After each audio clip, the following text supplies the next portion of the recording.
Assalamualaikum warahmatullahi wabarakatuh. Salam sejahtera buat kita semua. Semoga di hari ini kita masih diberikan kesehatan, kekuatan oleh Allah Subhanahu wa taala, Tuhan yang Maha Kuasa. Untuk perkuliahan yang ketiga ini, nanti kita akan membahas tentang persepsi dan pengambilan keputusan individual.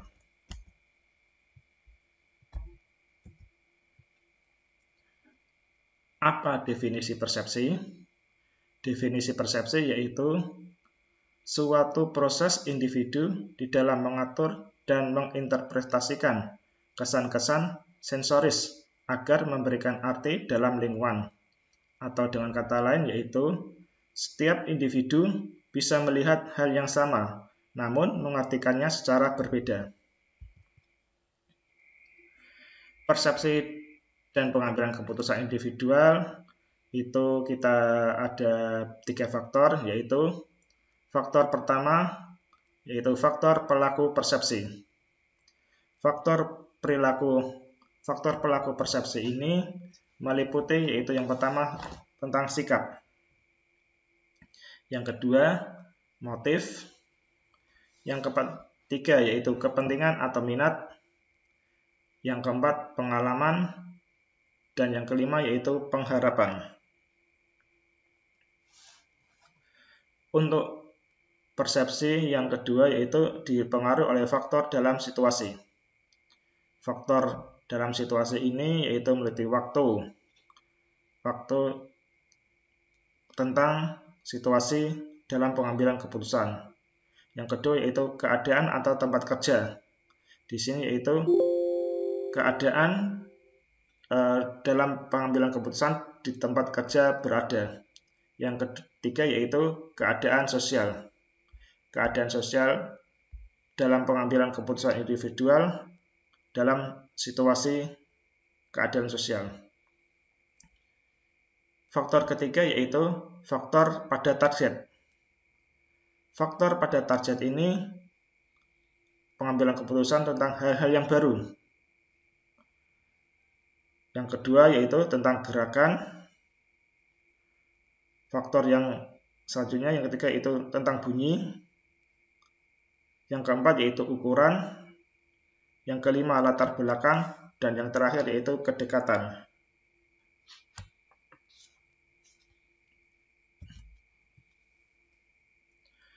Persepsi orang membuat penilaian mengenai orang lain. Di sini kita ada yaitu teori tentang atribusi, penggunaan jalan pintas dalam pertimbangan, dan yang terakhir yaitu penerapan khusus dalam organisasi.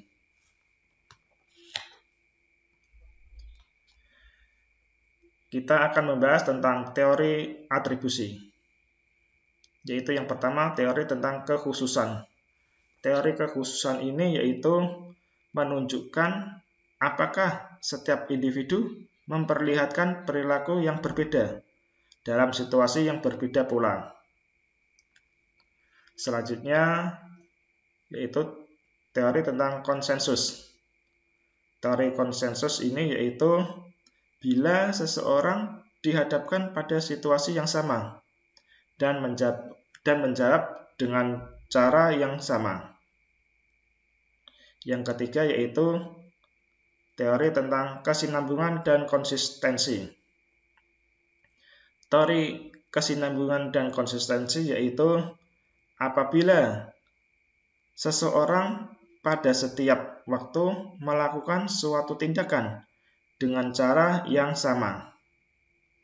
Di sini untuk teori atribusi ada teori tentang kekeliruan atribusi mendasar, yaitu kesalahan atau bias dalam teori atribut. Kesalahan atribusi fundamental atau fundamental attribution error. Di sini yaitu sebuah kecenderungan untuk meremehkan pengaruh faktor-faktor eksternal dan melebihkan pengaruh faktor-faktor internal atau pribadi ketika membuat penilaian mengenai perilaku orang lain. Bias pemikiran diri sendiri atau self-serving bias, yaitu sebuah kecenderungan untuk mengatribusikan kesuksesan mereka pada faktor-faktor internal seperti kemampuan atau usaha, tetapi menyalahkan kegagalan pada faktor-faktor eksternal.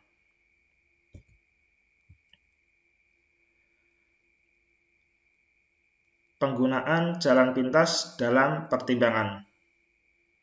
Penggunaan jalan pintas dalam pertimbangan ini meliputi ada 5, yaitu yang pertama, persepsi yang selektif. Persepsi yang selektif yaitu persepsi yang kecenderungannya hanya memperlihatkan aspek tertentu dari seseorang yang berdasarkan kepentingan, latar belakang, pengalaman, dan sikap. Yang kedua yaitu proyeksi. Proyeksi di sini yaitu memproyeksikan sesuatu yang ada dalam diri kita sendiri kepada orang lain. Yang ketiga yaitu stereotyping.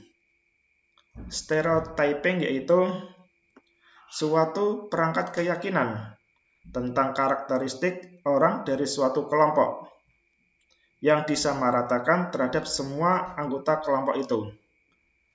Jadi stereotyping ini yaitu menyamaratakan semua anggota, tidak ada perbedaan dalam anggota tersebut. Yang keempat yaitu efek halo atau halo effect. Efek halo yaitu dalam mengevaluasi secara umum didasarkan pada satu ciri saja. Yang terakhir yaitu efek kontras atau kontras efek. Kontras efek di sini yaitu evaluasi atas karakteristik seseorang yang dipengaruhi oleh perbandingan dengan orang lain yang baru muncul, berpangkat lebih tinggi atau lebih rendah dalam karakteristik yang sama. Selanjutnya yaitu penerapan khusus dalam organisasi. Penerapan khusus dalam organisasi ini meliputi yang pertama itu wawancara pekerjaan. Yang kedua, penilaian pekerjaan. Yang ketiga, usaha pegawai. Dan keempat, ketaatan pegawai. Penerapan khusus dalam organisasi ini yaitu orang-orang dalam organisasi selalu saling menilai satu sama lain. Manajer harus menilai hasil kerja bawahannya.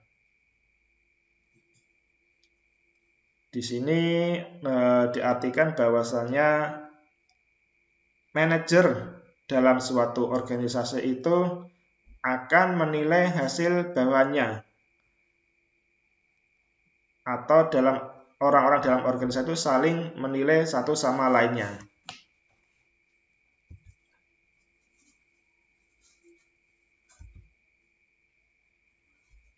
Kita akan memasuki tentang pengambilan keputusan individu. Pengambilan keputusan individual di sini yaitu sebuah perbedaan antara situasi sekarang dan yang diinginkan. Pengambilan keputusan terjadi sebagai reaksi atas masalah atau problem. Pengambilan keputusan individu. Pengambilan keputusan individu ini dipengaruhi oleh, yaitu yang pertama, manajer puncak. Manajer puncak di sini dalam pengambilan keputusannya yaitu yang pertama tentang penetapan tujuan organisasi. Manajer puncak akan menetapkan tujuan organisasi yang akan dicapai atau yang akan dituju oleh seluruh pegawai dalam suatu organisasi tersebut. Yang kedua, manajer puncak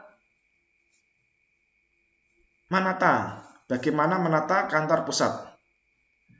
Di sini manajer puncak mempunyai tugas, yaitu dia akan melakukan penataan kantor pusat. Sehingga penataan kantor pusat ini menjadi wewenang dari manajer puncak. Yang ketiga yaitu menentukan lokasi bangunan pabrik yang baru.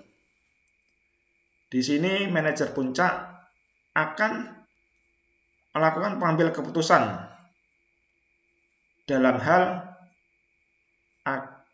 manajer puncak akan membangun pabrik yang baru atau perluasan pabrik. Di sini manajer puncak akan menentukan lokasi di mana bangunan pabrik yang baru itu akan dibangun. Yang kedua yaitu manajer tingkat menengah dan bawah. Manajer menengah dan bawah mempunyai tugas dalam pengambilan keputusan, yaitu yang pertama, menetapkan skedul atau jadwal yang baru. Di sini, apabila ada perubahan jadwal dalam suatu pekerjaan, mungkin itu jadwal masuk kerja atau jadwal dalam proses produksi, maka yang menentukan atau yang mengambil keputusan yaitu manajer tingkat menengah atau manajer tingkat bawah. Yang kedua yaitu tentang menyeleksi pegawai baru. Menyeleksi pegawai baru itu dalam pengambilan keputusan dilakukan oleh manajer tingkat menengah maupun manajer tingkat bawah.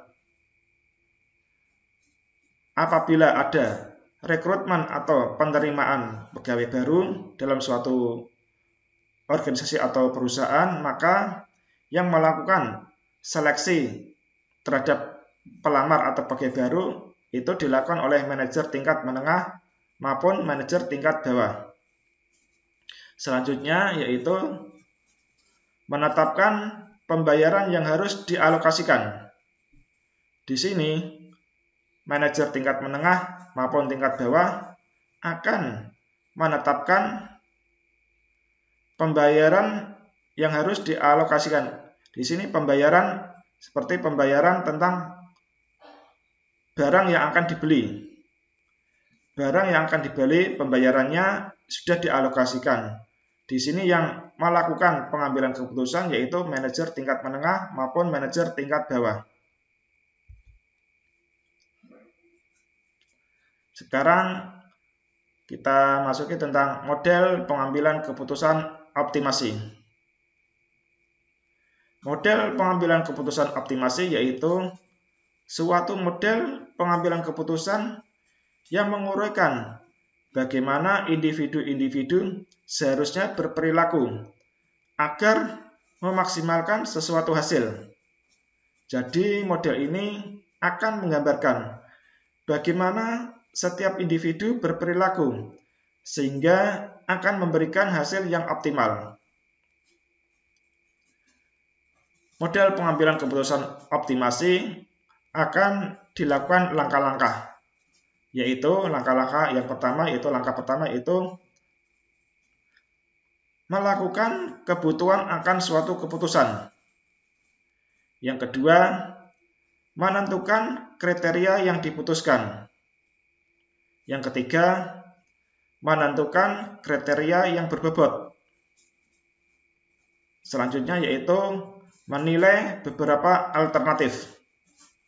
Dan yang terakhir, langkah terakhir yaitu memilih alternatif. Dari beberapa alternatif tersebut, langkah terakhir yaitu kita akan memilih alternatif yang dipilih. Selanjutnya, asumsi model optimasi. Asumsi model optimasi di sini yaitu yang pertama, tentang orientasi kepada tujuan. Selanjutnya, mengetahui semua pilihan.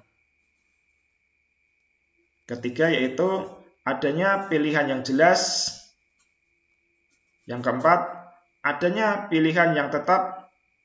Dan terakhir yaitu pilihan akhir memberikan hasil yang maksimum.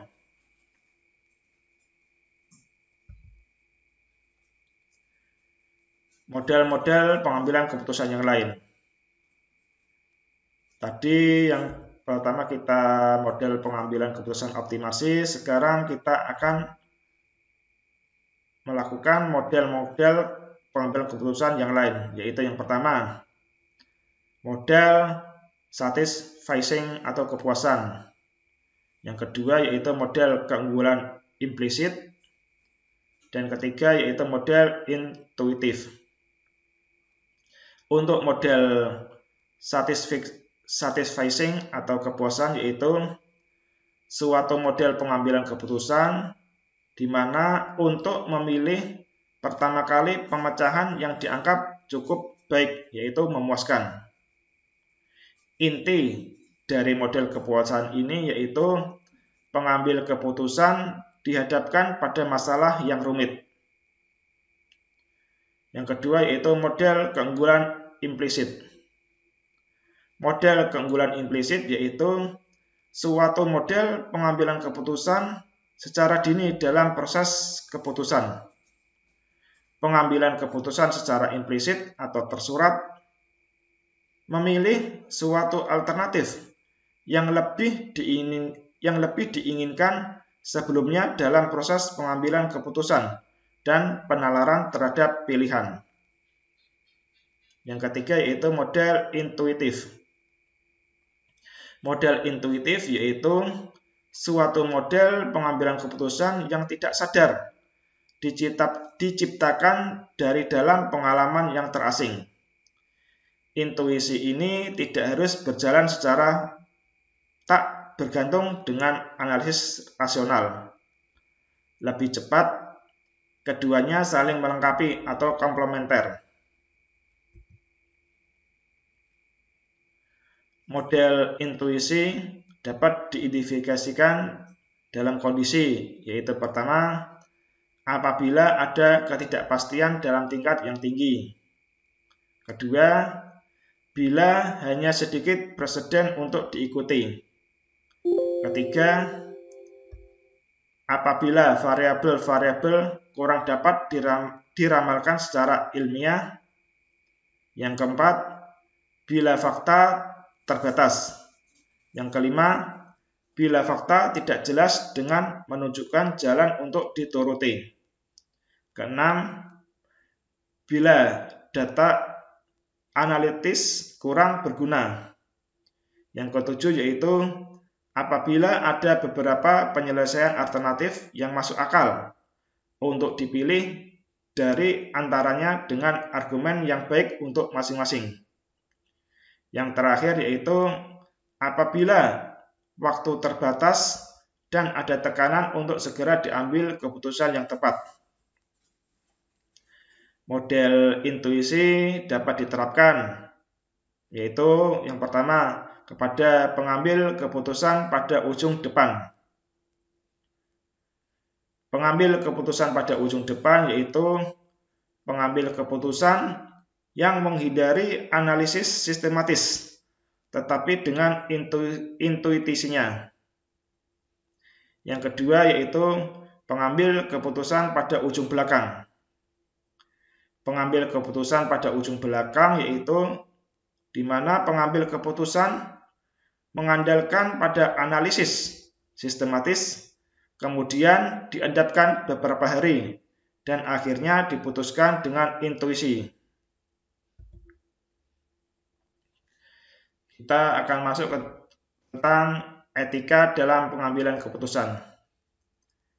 Etika dalam pengambilan keputusan ini ada 3 macam, yaitu yang pertama utilitarianisme, yang kedua whistleblower, yang ketiga yaitu etika perilaku. Kita memasuki itu etika pengambilan keputusan yang pertama yaitu utilitarianisme yaitu pembuatan keputusan semata-mata berdasarkan outcome atau keluaran untuk menghasilkan sesuatu yang baik dalam jumlah yang besar dan umumnya dapat ditemukan dalam pembuatan keputusan berbisnis. Kelebihan yang dimiliki oleh kriteria ini yaitu pencapaian efisiensi dan produktivitas, sementara kelemahannya yaitu mengesampingkan hak-hak yang dimiliki oleh individu. Yang kedua yaitu whistleblower. Whistleblower yaitu pembuatan keputusan yang didasarkan pada hak-hak yang dimiliki, seperti saling menghargai dan melindungi hak-hak dasar tiap individu. Hal ini diterapkan untuk memberikan kepada whistleblower, yaitu individu yang membuka masalah organisasi secara tidak pantas pada media atau pemerintah menggunakan hak untuk berbicaranya. Kelebihan yang dimiliki oleh kriteria ini yaitu perlindungan pada individu dari kecelakaan dan mengutamakan kebebasan dan variasi. Sedangkan kelemahannya yaitu dapat mencegah tercapainya efisiensi dan produktivitas. Yang terakhir yaitu etika perilaku.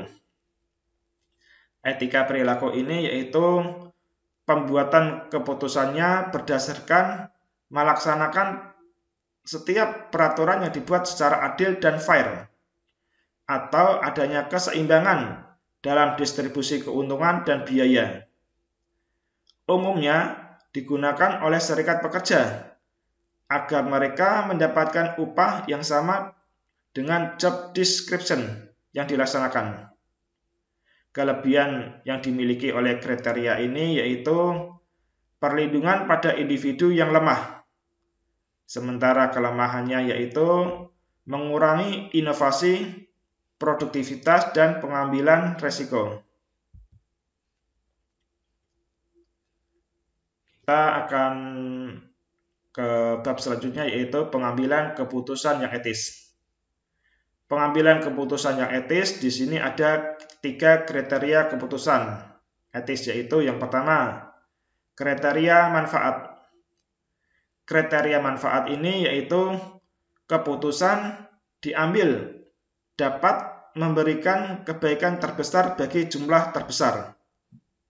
Yang kedua, kriteria berfokus pada hak. Kriteria berfokus pada hak ini yaitu keputusan individu yang konsisten dengan kebebasan dan keistimewaan mendasar. Tekanan pada hak berarti menghormati dan melindungi hak-hak dasar dari para individu. Yang ketiga yaitu kriteria yang berfokus pada keadilan.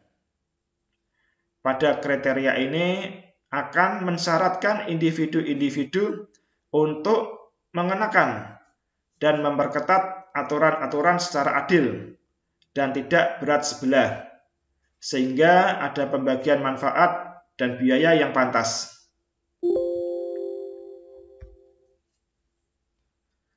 Perilaku individu pada pengambilan keputusan yang etis dan tidak etis.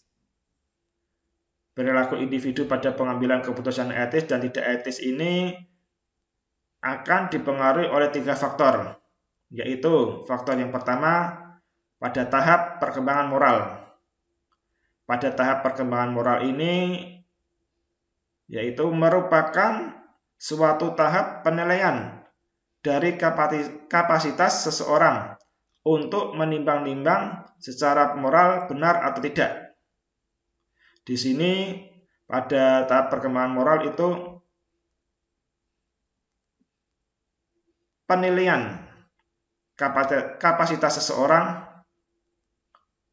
untuk ditimbang-timbang secara moral. Apakah kapasitas seseorang itu benar, mempunyai moral yang benar atau moral yang tidak benar. Selanjutnya yang ketiga yaitu faktor lingkungan organisasional. Faktor lingkungan organisasional ini akan menunjukkan pada persepsi karyawan mengenai pengharapan organisasi sosial. Di sini karyawan mempunyai persepsi untuk pengharapan organisasi sosial seperti dia melakukan perkumpulan dalam suatu organisasi dan ada pertimbangan sosial dari perusahaan tersebut. Faktor ketiga yaitu tentang tempat kedudukan kendali. Tempat kedudukan kendali ini tidak lepas dengan struktur organisasi. Maksudnya di sini yaitu bahwasanya struktur organisasi akan mempengaruhi tempat kedudukan. Atau dengan kata lain yaitu di sini tempat kedudukan kendali tidak akan lepas dengan struktur organisasi yang ada dalam suatu perusahaan. Demikian perkuliahan yang ketiga ini, yaitu tentang perilaku dan pengambilan keputusan individual. Semoga perkuliahan pada hari ini dapat bermanfaat bagi kita semua.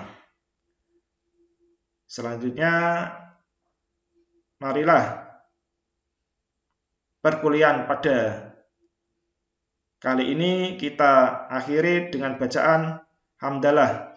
Alhamdulillahirabbil alamin. Wassalamualaikum warahmatullahi wabarakatuh.